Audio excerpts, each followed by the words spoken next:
everybody. I'm Maggie Downey from Personal Euphoria. And I hear all the time that people know they should stretch, they know it's good for them, but they don't. So very often people will do a workout and then they'll skip the stretch and be like, oh, I just don't have time to stretch. And that's better than nothing, right? Better to work out and skip the stretch, but we know it's good for us.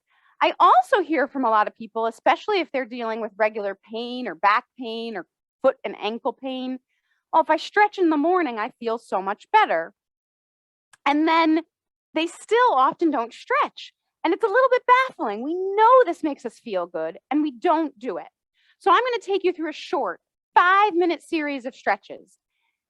You can choose to build on that afterwards if you want. We're not going to do traditional static holds. We're going to move through the stretches. Only do what feels good. And if it doesn't feel good, feel free to change it up.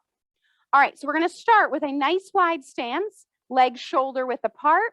And you're going to circle your pelvis like you're tracing a giant hula hoop. So the stretch here comes through the movement. When you go forward, you might feel it in the front of your hips, out to the side of your hip, then maybe your butt and the other side. And then reverse directions. A lot of people think this one feels good in their back, right? Nice way to start the day or end the day. Loosen up if you've been sitting a lot. This one's handy for all different times of day. Go ahead and come back to center and we're going to go into a side bend. So keep that wide stance. You're going to kick the hips out and you can pulse 2 or 3 times, whatever feels natural, and then go to the other side. Don't feel like you have to stay in time with me. If you're pulsing 1 or 2 or 3 times, it's going to change it up. But do think of pressing down into the floor leg and reaching out your arm. So make this an active stretch. You reach in opposition.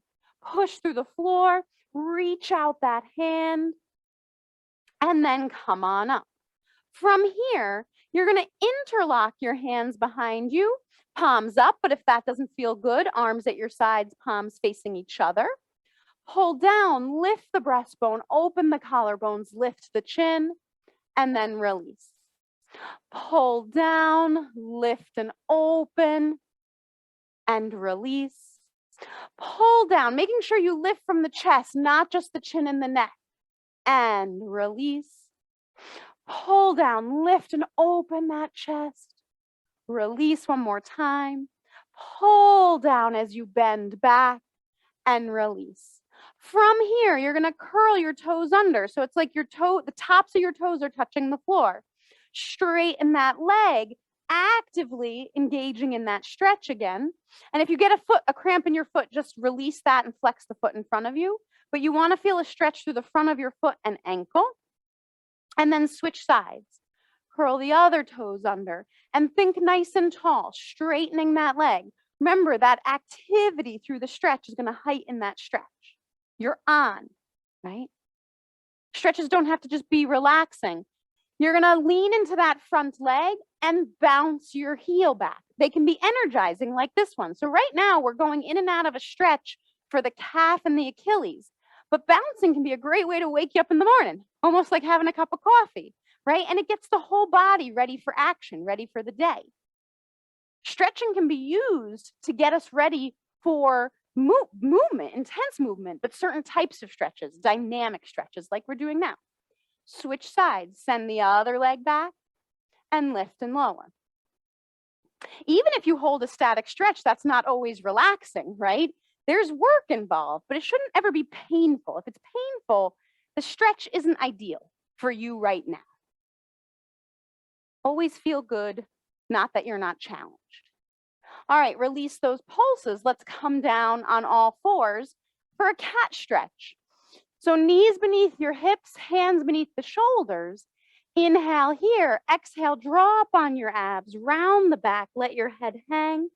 Stick the tailbone out and unwind. Inhale, exhale, scoop the belly, actively draw up on those abs, round, and then lengthen out and unwind. Abs initiate, press the floor away again, and release. One more time. Abs draw in, you round, and unwind. Now, you're going to keep one hand down, place one hand on your forehead. Try to keep the forearm straight. Twist, bring your elbow towards that arm, and then rotate back. Twist forward and rotate back, forcing nothing. You go as far as you can. But think of that push-pull. So as I twist back, I am pulling my elbow to the ceiling, pushing the floor away. And I increase the stretch with that activation, that push-pull. Release and switch sides. Hand on the forehead, towards the arm, and rotate back.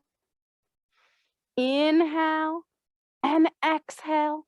But as long as you're breathing, we're good. You don't need to switch your breath to stay with me. Just breathe. One more time. Inhale and exhale. Go ahead and sit back on your heels. That in of itself might be a stretch. If you're not comfortable there, change it up and circle your wrists, holding little fists. And reverse. Breathe. All right, that was a 5-minute stretch series. I hope you enjoyed it. I hope it felt good, and I hope it flew by. If any of that's true, you're already on the floor. Do a few more moves. Do some traditional static stretches you're familiar with and like. If all those moves cued you into something and you need more, give yourself whatever that is. But always remember to choose moves that feel good and keep moving.